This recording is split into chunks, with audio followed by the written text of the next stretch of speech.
जे काही जातीपातीचं राजकारण त्यांनी करू नये आणि या महाराष्ट्रामध्ये काय आहे, सौख्य नांदेल त्या हिशोबानं प्रत्येकानं आपापलं तारतम्य ठेवून सांभाळून पोस्ट केल्या पाहिजे. सोशल मीडिया अहो बोलणारे फक्त सोशल मीडियावरच बोलतात आणि त्यांना इच्छा आहे ना, त्यांच्या धमक आहे किंवा त्यांना खरंच त्यांच्याकडे काही पुरावा आहे तर त्यांनी आधी सादर करावी ती आणि मग बोलावं. तर ते 3-4 जण लोक आहेत ते फक्त जातीपातीचं राजकारण फक्त सोशल मीडियावर करतात. ऍक्च्युअल मध्ये ते ग्राउंड लेवलवर काही त्यांचं काम नाही, काही नाही. फक्त सोशल मीडियावर एक दोन पोस्ट टाकले तर संपला विषय त्यांचा असं आहे. पण कित्येक वेळा ते 4-5 जणांनी राहुल भैयांना गाडी पकडण्यासाठी कुठं पोलीस स्टेशन मध्ये माझं काम आहे, मला भैया मदत करा, कित्येक वेळेस त्यांनी कॉल केलेले आहेत. तर सध्या सोशल मीडियावर अभिजित दिपके आणि पोलीस बाईट संघटनेचे राहुल दुबाले यांची सध्या चर्चा पाहायला मिळते.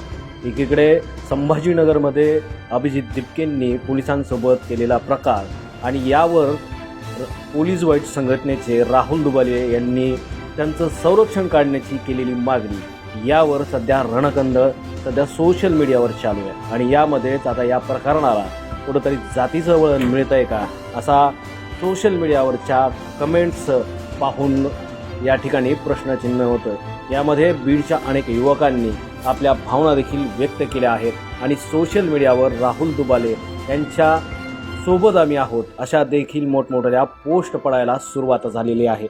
आता नेमकं यामध्ये कोण खरं आणि कोण खोटं हाच प्रश्नचिन्ह आहे. दाखल करा असं म्हणतायत, काय सांगा?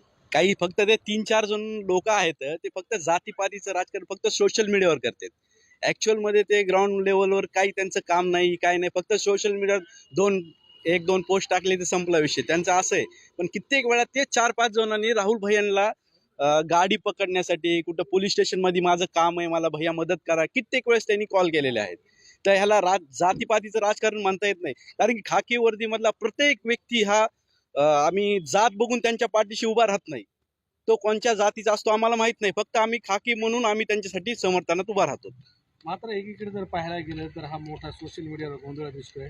पोलीस बाईट संघटनेला देखील शिव्या घातलेलं पाहायला मिळतात, काय सांगा? हा, सोशल मीडियावर तर कुणी बी शिव्या देऊ शकतात, त्यांचा अधिकार आहे. आम्ही बी त्यांना त्याचं प्रत्युत्तर देत आहोत आणि देत राहणार. मात्र आता पुन्हा वापस केस राहुल दुबाले यांची सोशल मीडियावर सपोर्टेड म्हणून आता काही पोस्टर्स व्हायरल होत आहेत. हा, काय तुमचा कशा पद्धतीने सपोर्ट? नाही, आम्ही ते पोस्टर व्हायरल होणे आम्ही हे साहजिक आहे. आम्ही तर भैयाला सपोर्ट करणार आणि महाराष्ट्रामध्ये आमची 32 जिल्ह्यामध्ये संघटना आहे. पूर्ण संघटनेच्या प्रत्येक पदाधिकारी हा राहुल भैयाला सपोर्ट करणार आहे. माझं इथं तुमच्या मीडियाच्या माध्यमातून माझं एकच म्हणणं आहे की पोलीस बॉईज संघटना जी आहे ती त्यांच्या माध्यमातून पोलिसांचं जे कार्य आहे ते त्यांचं उत्कृष्ट पद्धतीने चालू आहे. आणि अभिजित दिपकेंबद्दल बोलायचं झालं तर ते एक युवा नेतृत्व आहे भारताचं. त्यांनी अशा गोष्टींचं त्यांच्या जे समर्थनार्थ जे काही लोक बोलत आहेत आणि ते पोस्टबाजी जे करतायत ते निव्वळ हुल्लडबाजी आहे.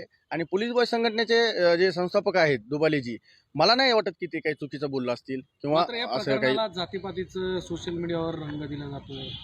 हे बघा, महाराष्ट्रामध्ये तुम्ही पाहायला गेले तर गल्ली ते दिल्ली आता जातीचं राजकारण करण्याचा प्रत्येक नेते मंडळी आपापल्या पद्धतीने तयारी करत आहेत. तर मला असं वाटतं कुठे की हा फुले शाहू आंबेडकरांचा महाराष्ट्र आहे. याच्यामध्ये जे काही असं करू इच्छिता पाहतायत जे काही जातीपातीचं राजकारण त्यांनी करू नये. आणि या महाराष्ट्रामध्ये काय आहे, सौख्य नांदेल त्या हिशोबानं प्रत्येकानं आपापलं तारतम्य ठेवून सांभाळून पोस्ट केल्या पाहिजे. सोशल मीडिया म्हणजे काय कुणाची जहागिरी नाही आहे किंवा मी म्हणत नाही आहे की सोशल मीडियावर ताबा ठेवा, एवढंच म्हणणं आहे माझं आपल्या माध्यमातून. नाव सांगा.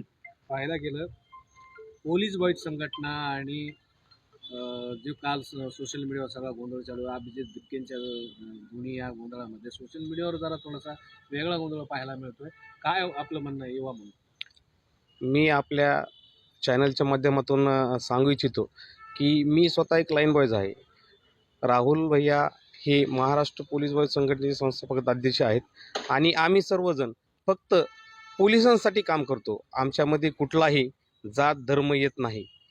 सोशल मीडियावर बोलताना लोक संयम ठेवत नाहीत, त्यांना कळत नाही आपण काय बोलतोय. कारण काय असतात, हा युवक आहेत, हे फक्त हुल्लडबाजी आहे, ही फक्त त्यांची चर्चा आहे आणि फक्त ती सोशल मीडियावर आहेत. ग्राउंडवर त्यांचं कुठलंही काम नाही. नाही, आम्हाला ते कोणाकडून उभा टाकतात याची आम्हाला त्याची काही अडचण नाही. अभिजित दिपके जे काम करताय ते पण चांगलंच आहे. आम्हाला त्यांच्या कामाचा कुठलाही विरोध नाही. पण तुम्ही जर आमच्या बापांना, परिवाराला तुम्ही जर अशी वागणूक देत असाल तर आम्ही तुमची कुठलीही गय करणार नाहीत आणि आम्ही पण काही कुणाला कमी नाहीत. आम्ही कुणाला सोडणार नाहीत.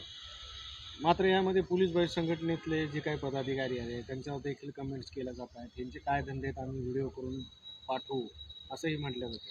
अहो, हे बोलणारे फक्त सोशल मीडियावरच बोलतात आणि त्यांना इच्छा आहे ना, त्यांच्या धमक आहे किंवा त्यांना खरंच त्यांच्याकडे काही पुरावा आहे तर त्यांनी आधी सादर करावी ती आणि मग बोलावं. हे फक्त सोशल मीडियावरच भोगतात. विवादाचा देखील मुद्दा पुढे येताना पाहायला मिळतो. काय याच्यावर तुमचं स्पष्टीकरण? अहो, मी स्वतः पोलीस बॉईज आहे. आम्ही ज्या कॉलनीमध्ये राहत होतो तिथं आम्हाला कित्येक वर्ष जात काय असते हे माहीत नाही. सोशल मीडियावर काही लोक हे फक्त जातीचं राजकारण करतायत. यांना ह्यातलं ज्ञान नाही